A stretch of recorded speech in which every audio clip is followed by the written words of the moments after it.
So hello students, स्वागत है आपका आज के इस वीडियो में जो है class sixth NCERT science text book chapter 3 का तीसरा पार्ट फाइबर टू फैब्रिक।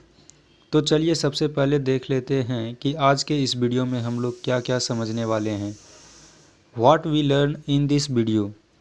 आज का हमारा टॉपिक है फाइबर, जिसमें हम लोग एक्टिविटी नंबर 3 को समझेंगे और फिर what is fibre, where do these fibres come from देखेंगे, जिसमें हम समझेंगे what is natural fibres and what is synthetic fibre.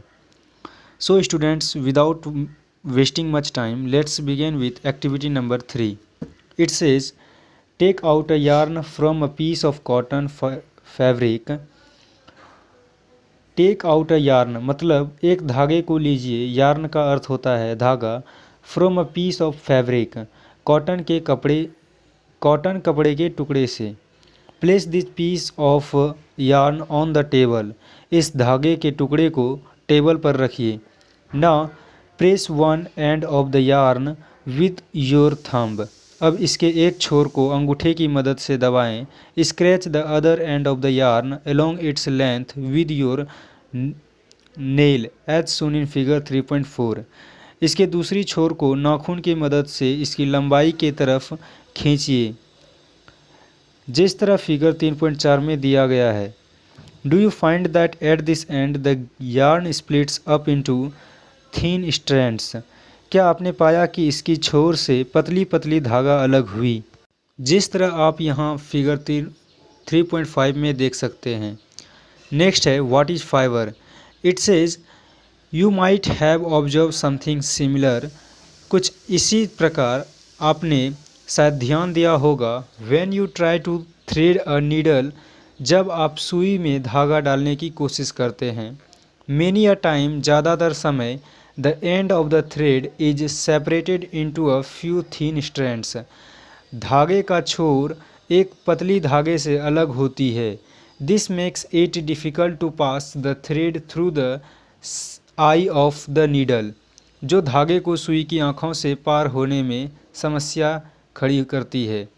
The thin strands of the thread that we see, जो पतली धागे को हम कपड़े के धागे में देखते हैं, are made up of still thinner strands called fibres, वो भी पतली से पतली धागे की बनी होती है, जिसे फाइबर्स कहते हैं। हम इसे ऐसे समझ सकते हैं, स्ट्रैंड्स हम लोग अपने एक बाल के टुकड़े को कह सकते हैं। जब इसके साथ 2 या 4 बाल के टुकड़े को मिलाकर एक धागे का रूप देते हैं, उसे यार्न कहते हैं, यानी धागा कहते हैं। और वहीं फाइबर्स हमारा थिन स्ट्रैंड्स कहलाता है, यानी कि एक अकेला बाल, जिसको डायग्राम से समझो। जैसे यहाँ एक लाइन दिया गया है, अकेले, जिसे थिनेस्ट स्ट्रैंड कहते हैं, सिंगल है। लेकिन जब इसमें हम 2-4 स्ट्रैंड्स को मिलाकर एक धागा तैयार करते हैं तो उसे थ्रेड या यार्न कहते हैं। जैसे यहाँ पर देख सकते हैं 4 स्ट्रैंड्स यानी फाइबर लेते हैं। अब अगर हम इसको एक दूसरे पर इस तरह बेंड करें, जैसे यह हमारा यार्न या थ्रेड कहलाएगा। अब आगे बढ़ते हैं। Fabrics are made up of yarns, यानी कि ये जो धागे हमने देखे, जो थिन स्ट्रैंड्स या फिर फाइबर से बना है, उससे कपड़े बनते हैं, जैसे यहाँ देखा। अब है yarns are further made up of fibres, फिर यहाँ वही बात कह रहा है, ये जो धागे हैं वो भी फाइबर से बने होते हैं, जो हम ऊपर देखें।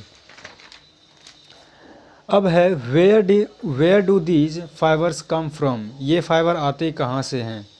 इसमें पहला है what is natural fibres.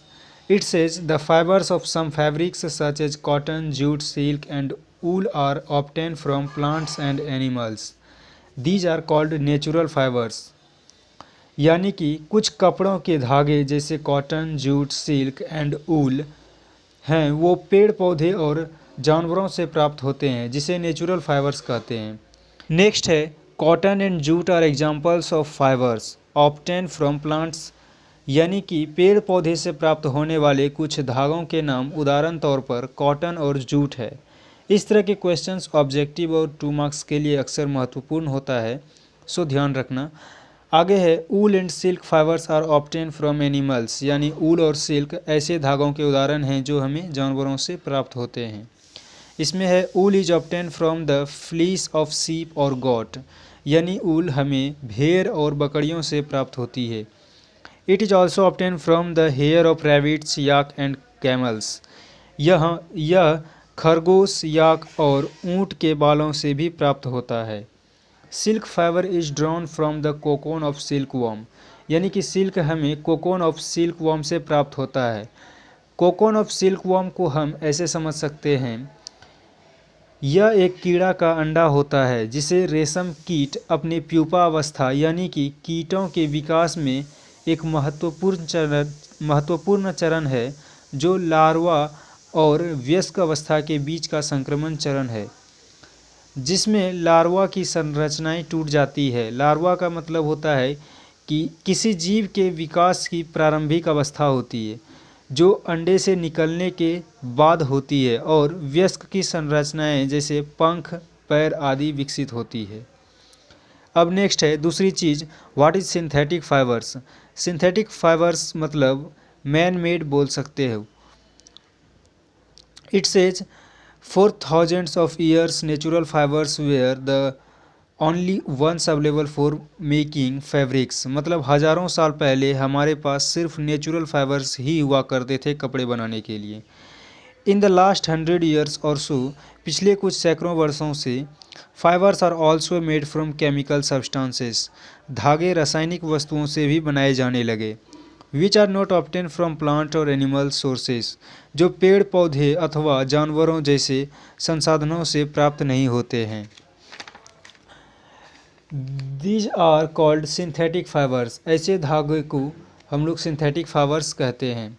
Some examples of synthetic fibres are polyester, nylon and acrylic, इनमें से कुछ के उदाहरण हैं पॉलिस्टर, नायलॉन और एक्राइलिक जैसे धागे। सो स्टूडेंट्स, आज का हमारा लेक्चर यहीं समाप्त होता है। मिलते हैं अगली वीडियो में नेक्स्ट टॉपिक के साथ। धन्यवाद।